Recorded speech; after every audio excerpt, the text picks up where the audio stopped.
Ya siap, saya terima sanksi, teguran, hukuman siap kami terima. Ya, hari Senin saya berangkat ya.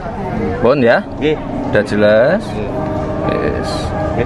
Kemarin itu hanya makan malam saja. Kalau urusan pencapresan kan kemarin saya minggir. Ya. Saya kan tidak ikut ketika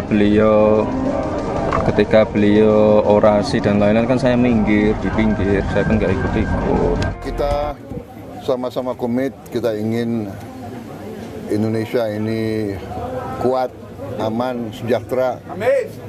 Semua yang sudah dirintis oleh Pak Jokowi kita ingin teruskan. Kita ingin Indonesia bangkit dan kita punya kesempatan yang luar biasa.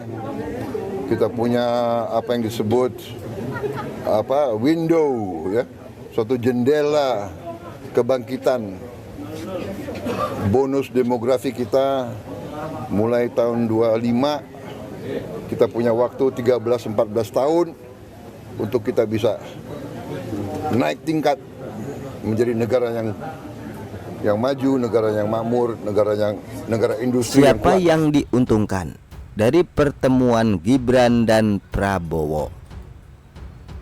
Kemarin tiba-tiba WA Group langsung ramai.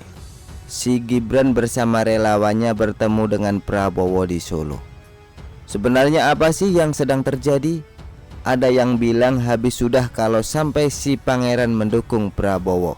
Ada pula yang mengatakan bahwa Gibran di sana sebagai kepala daerah.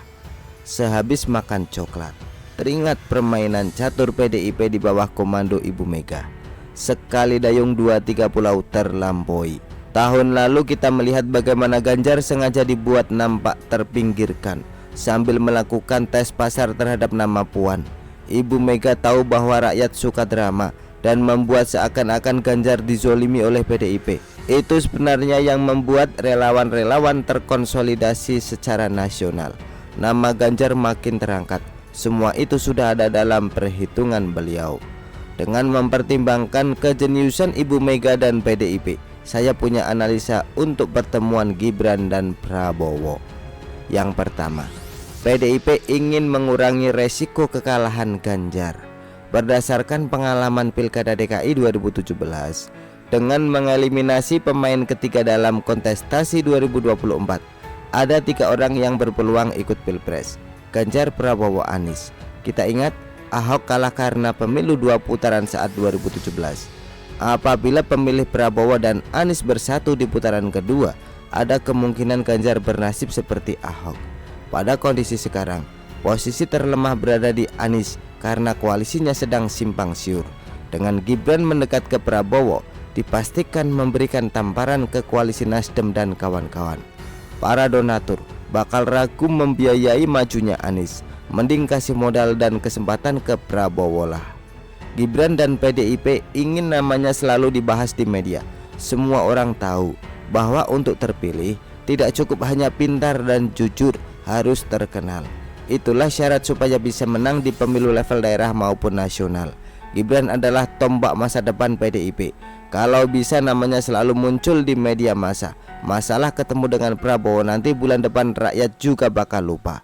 Prabowo lebih mudah dikalahkan daripada Anies dengan bantuan Presiden Jokowi. Terbukti 2 kali Prabowo kalah. Jadi lebih baik memilih berkompetisi dengan Prabowo daripada dengan Anies. Suara pemilih Presiden Jokowi bakal pindah ke Ganjar. Kemungkinan hasil Pilpres 2024 mirip dengan 2019 kemarin. Prediksi saya 59-41. Jadi jawaban pertanyaan di judul artikel ini adalah tentunya Ganjar dan Gibran.